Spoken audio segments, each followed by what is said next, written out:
I'm not recording this for entertainment purposes. I'm recording this for YouTube. If YouTube executives are listening to this, I'm recording this for the police. I'm recording this for the FBI. And I'm recording this for any legal entity that is involved in any portions of my case. I'm recording this for you. This is not for entertainment. I want to document continuously what has happened to me as a result of a person's actions on June 14th. So, with that being said, I'm going to start at the very beginning. And this again is recorded for the record to document for the executives at YouTube, the police, the FBI, and any other legal authority that's listening to me. My name is Rashida Strober. I am the world's first dark-skinned activist. And what that basically means is I created a platform, the first platform in history to advocate against what I call darkism, or dark skin discrimination, or what some might call colorism. I created this platform in 1998, and it's the first platform in history of its kind. No one ever did it before me. And a part of the platform is me writing books about only dark skin, plays about only dark skin, and doing social commentary about only dark skin. I'm the first person to do this, and this is the first platform of its kind. Before there was YouTube, social media, the internet, I was doing dark skin activism at the grassroots level through the community, such as at libraries, schools, churches, etc. I would write my books about dark skin, my plays about dark skin, and come and do readings of my play, readings of my books, and do talks about dark skin. I'm a community activist as well. In this, of course, I'm a community activist that has been working from 1998 until the present in the community to bring awareness to the unique struggles that dark-skinned people face. And I've done this again through my books about only dark skin, my plays about only dark skin, and my darkism talks. In 2006, I created something called the Dark Skin Activist Tour, which formally consisted of my play and my creative works about dark skin and the books. And so on the Dark Skin Activist Tour, created back in 2006, I would simply do a performance of one of my plays about dark skin and then do a talk or a discussion about it afterwards. So I've been doing this for years and never had no issue, never had no problem, helped a lot of people, enjoyed the work that I do, and I'm going to continue to do the work that I do because it's helping people, and I know I'm doing the right thing, and I like to help people. I love to help people, and I discovered that people thought that they were maybe crazy or deranged because they felt like they were being treated differently for being dark skinned until they ran into my work, and they were very happy that, wow, there's somebody out here that actually does this. It didn't exist before me, and it made me very happy to be able to help people. And I've heard people tell me this. They're like, wow, I didn't know that my feelings was valid like this, because people would downplay it. But now I know because of your work that this exists. And I'm happy that you're doing this work. I'm happy that you're writing these books. I'm happy that you're doing the Darkism Talks and the Dark Skin Activist Tour. And this is why I continue to do it, because I've been able to help people. So along comes the internet, social media, and I bring what I've been doing, the first to do this work before anybody thought about talking about dark skin. I have to say that because it's just the truth. I bring it online. And again, I never had no problems, never had no issues before coming online. And I come online and people begin to, attack me, and I begin to get opposition. And there's people that appreciate the work that I do, of course, and I'm able to expand my help to people. But I simply continue all the work that I've been doing offline and bring it onto social media. I brought the first platform for colorism, dark skin, and darkism to social media in around 2009. So with all that being said, I want to just wanted to give you a brief history of who I am and what I do. My website is also called darkskinactivist.com. Once again, darkskinactivist.com. You can go there and you can find out more information. And it's actually the first website for colorism and darkism. It's the first of its kind, never been done before me. So I guess when you create something, there's always going to be pushback with people. But I never expected what I'm going through right now. So I want to kind of fast forward to where we're at right now and why I'm making this video. So, of course, I continue to do all the work that I started back in 1998. It's just a continuous, continuing the platform. So I had another performance of the Dark Skin Activist Tour featuring my play, A Dark Skinned Woman's Revenge, that I've been doing well before there was the internet, well before there was social media. I continue to do that, and now that there's social media, I'm promoting online. So June 26th of this year in Atlanta, Georgia, was my latest production of my play, A Dark Skinned Woman's Revenge, on the Dark Skin Activist Tour. And that particular production is actually in person. People can come and watch the show in person, and people can also watch it through pay-per-view. And over the years, I decided to start doing pay-per-view because the people that love my work that couldn't get to me in the various cities that I've gone to, such as the DC Black Theater Festival, Tucson, Arizona, New York, Harlem, the Brooklyn, just to name a few of the places I've been performing. They said, well, we can't get to you. Can you please bring this online? So I decided to start looking into pay-per-view. And in 2018, I did my very first pay-per-view live stream of my play, A Dark Skinned Woman's Revenge. So in 2020, I decided to do another one because I'm just continuously building, and I'm never going to stop this work because this is what God put on my heart to do as my contribution to help the world.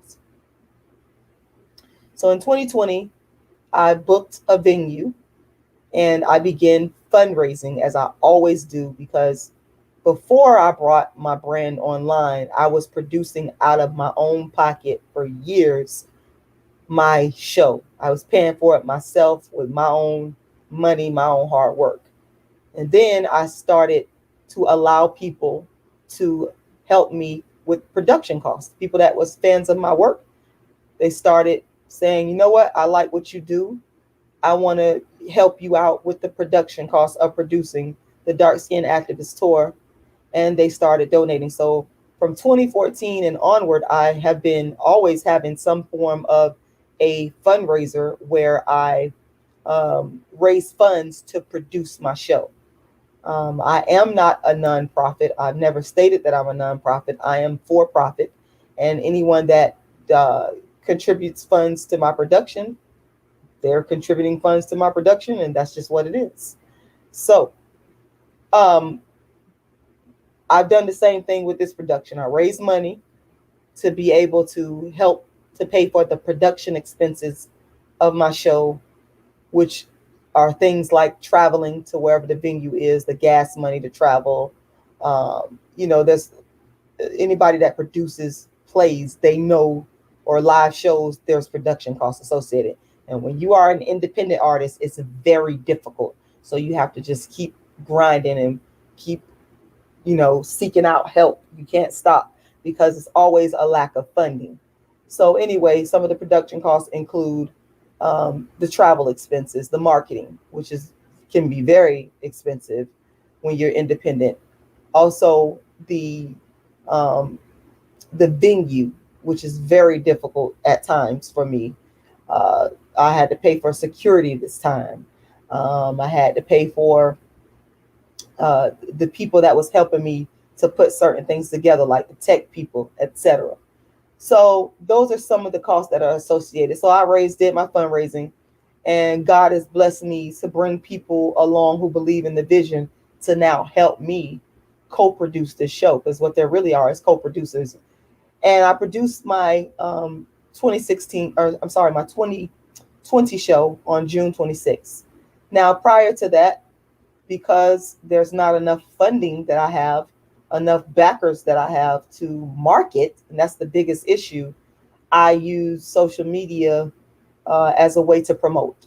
So I ended up going on several YouTube channels to promote my play. Now, mind you, I've been doing this for a long time, no problem, no issue. And one of the people I ended up on their show, mutually, we agreed that I would come on their show so I can promote my play and also speak on the issues revolving around my play. On June 12th, I ended up on this particular individual show, but the interview went south. It went bad, and I was attacked verbally. Did not know that certain individuals were going to be onto the show. I was told that it was just me and the person that runs the show that we were only interviewing, but the person brought other people on the show. And I felt like it was an attack and an ambush because I didn't know that these other individuals was coming on there to attack me verbally in this way. Of course, I verbally defended myself. The interview went bad, and the person that invited me onto their show ended up disconnecting the stream, and I was never able to promote my play, which was the entire reason, the only reason I went on there, because I was on a promotional sort of social media tour to promote my play.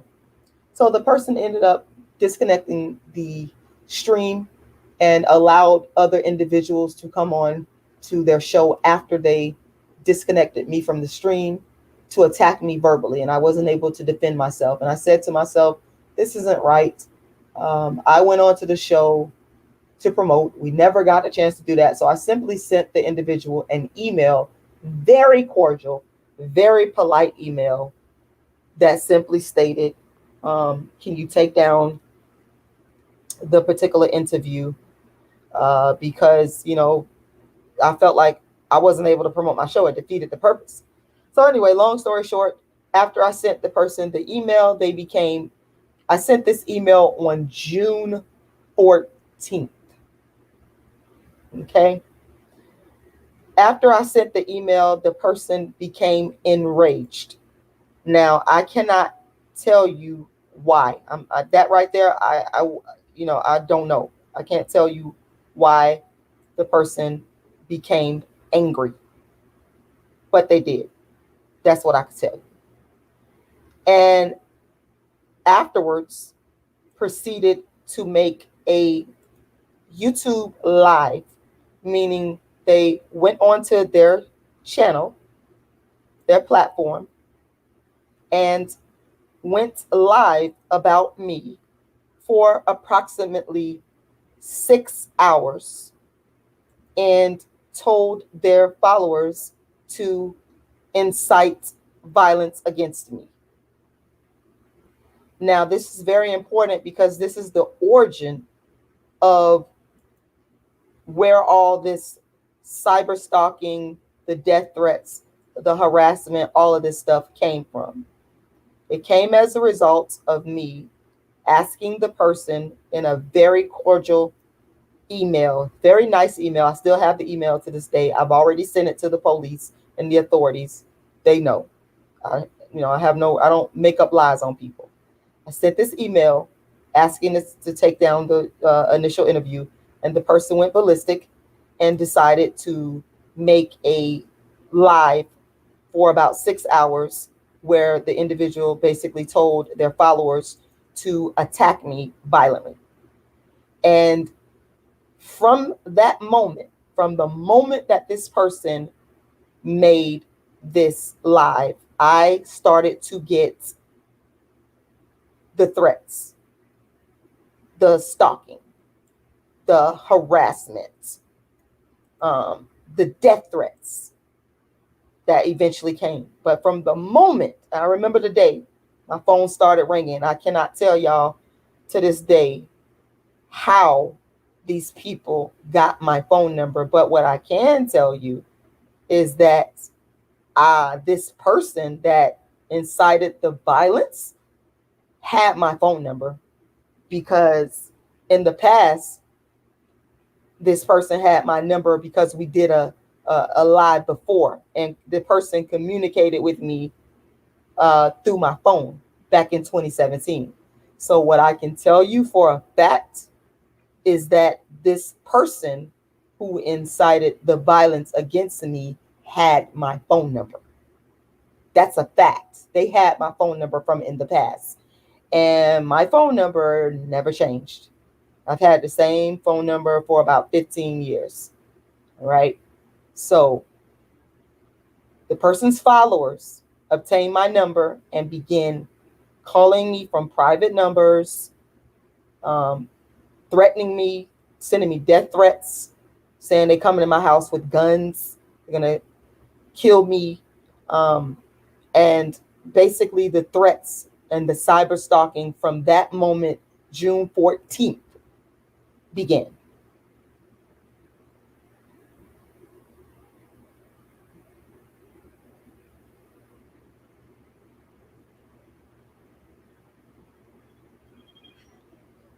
And there's the person calling me right now.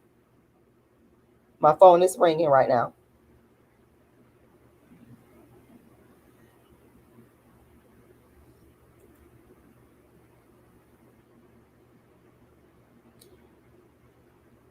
So this person's followers listened to what the person was saying, listened to what this person directed them to do, and began stalking, cyber stalking, cyber harassing me like they're doing right now. This is the result. These phone calls, the death threats, the stalking is the result of the person making the 6-hour live about me, where in that live, the person directed their followers to inflict physical harm against me.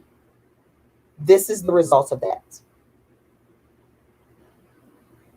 So now fast forward to this video where we're at right now. So over a month, this person, which is a follower of the individual who made the 6-hour live, Derrick Williams is a follower of the person that made the 6-hour live.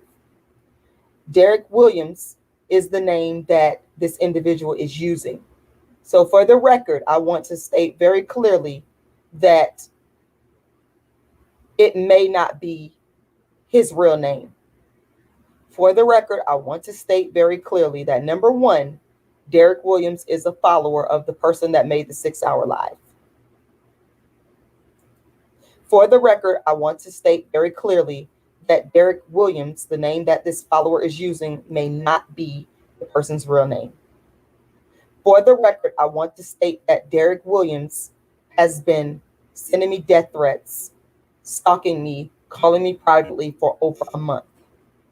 For the record, I want to state that Derrick Williams has a channel called Supersayainjim that he has used to cyber stalk me, that he has used to cyber harass me. For the record, I want to state that Derrick Williams, whose name may not actually be Derrick Williams, has used his channel and the phone to call people that are legal people, the legal authorities, to stalk me through them, but in the process, do illegal things to these people, such as record them illegally. Now, I want to stop right there. And I want you to think about the illegality of what this person who's calling himself Derrick Williams with the channel Supersayainjim, I want you to think about the illegality, the illegal part, which is calling people in the legal industry that are helping me to get justice. I want you to think about the illegality of what he has done in terms of calling these people and recording them without their knowledge and placing the illegal recording on his channel.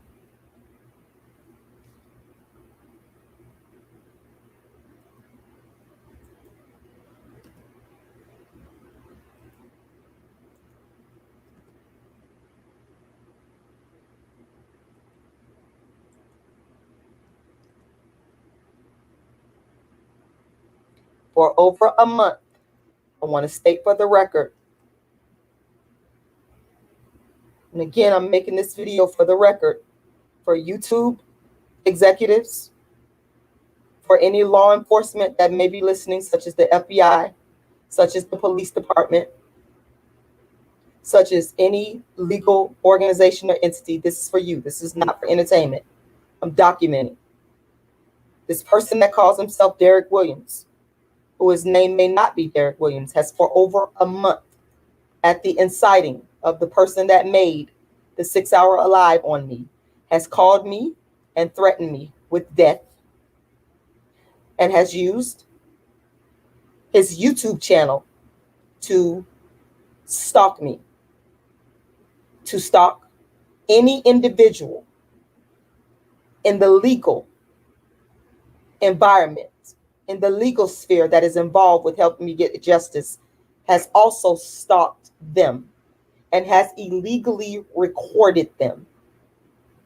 So on this person's channel, Derrick Williams, who I don't know if that's his real name or not, there are several videos about me, and there are illegal recordings of people that are helping me to get justice, where this person, Derrick Williams, has illegally recorded them without their consent, without their knowledge. And again, I am stating this for the record, for documentation purposes. This is not for entertainment purposes. This is for documentation purposes for the police that may be involved in this, YouTube executives,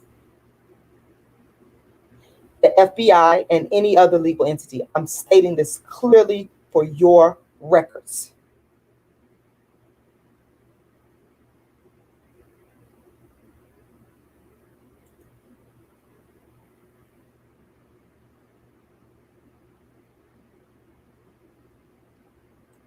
I'm also stating clearly for the record that I've asked this person who calls himself Derrick Williams, when he calls people to cyberstalk me, to intimidate me and harass me, he gives them this name. I am stating this for the record to YouTube executives, to the police, to the FBI, to law enforcement of any and all kinds, that this is my cease and desist to Derrick Williams, to tell him to stop cyber stalking me, tell him to stop cyber harassing me, tell him to stop calling people that are involved in my case for justice.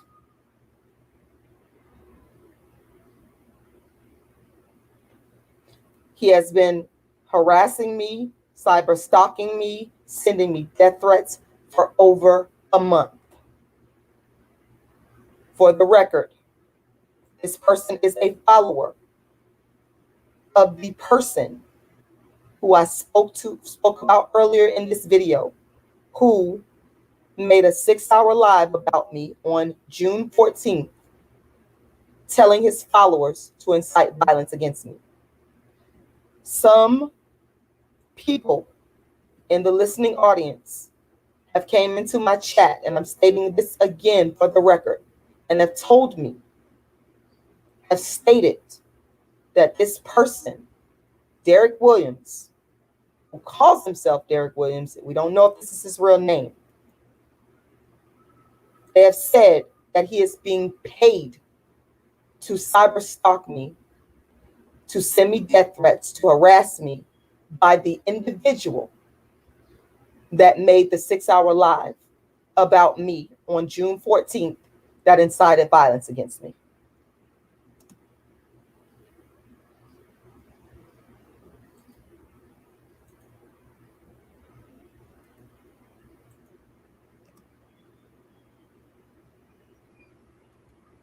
I'm asking YouTube executives, I'm asking law enforcement to stop this person from using the internet. Stop Derrick Williams with the channel Supersayainjim to stop using the internet to break the law.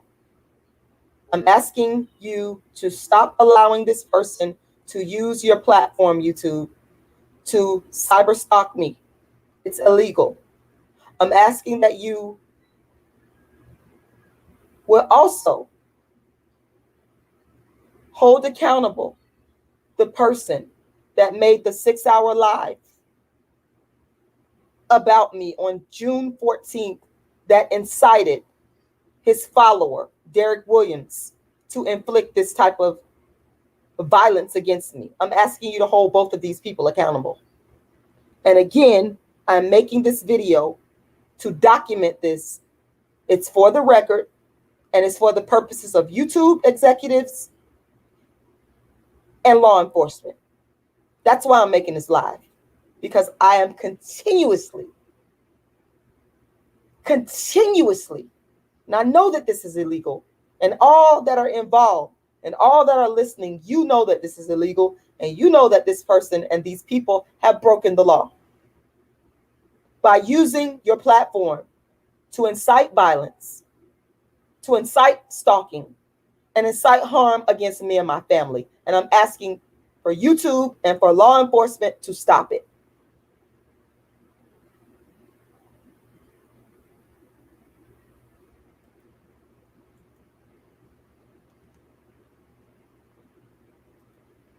For the record, there are others involved.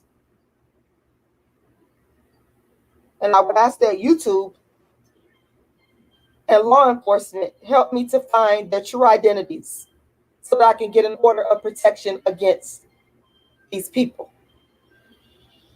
I've already gotten an order of protection against the person that made the 6-hour live about me and incited this violence against me. And I have a court date in place. There are at least 3 other individuals, including Derrick Williams. There's also a person from Bronx, New York, that also is a follower of the person that initiated this, that I am going to seek a protective order against.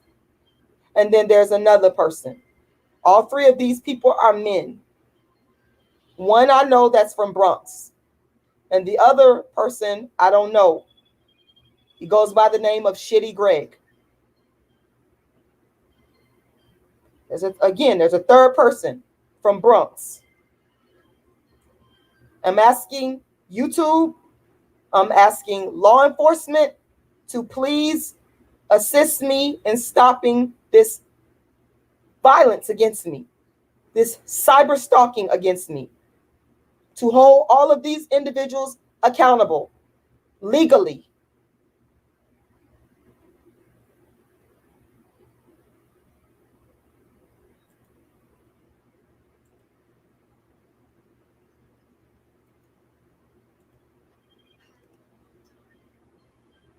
And as I speak, this individual, Derrick Williams, continues to call me as I'm talking right now. This is again for YouTube executives, law enforcement of all kinds. I want you to know that this person is calling me, harassing me right now as we speak. Also, for the record, I have made a police report. I have made videos stating to cease and desist. I have called the FBI. I have wrote YouTube. Now, somebody is going to have to stand up and be held accountable for the crimes that are being committed against me. And that is why I'm making this video, for the record, as this person continuously stalks me, continuously harasses me. I'm asking for justice.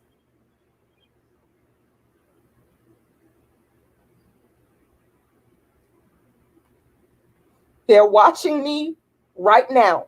Derrick Williams is watching me right now because he's calling my phone. This person is very sick. Very sick and sadistic.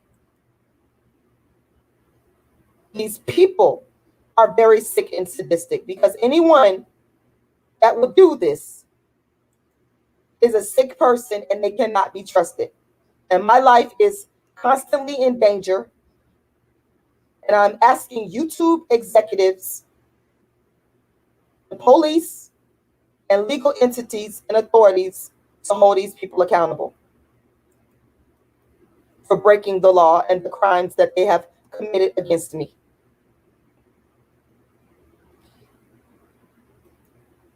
For those of you that would like to make a contribution to my legal battle that I'm in right now, please go to my Cash App, $rashidalala. I have a court date next month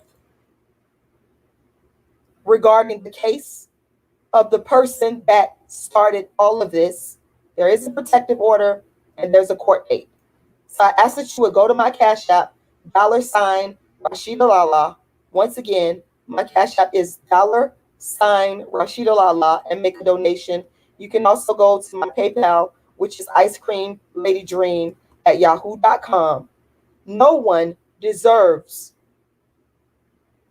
death threats and stalking for trying to help people. Thank you.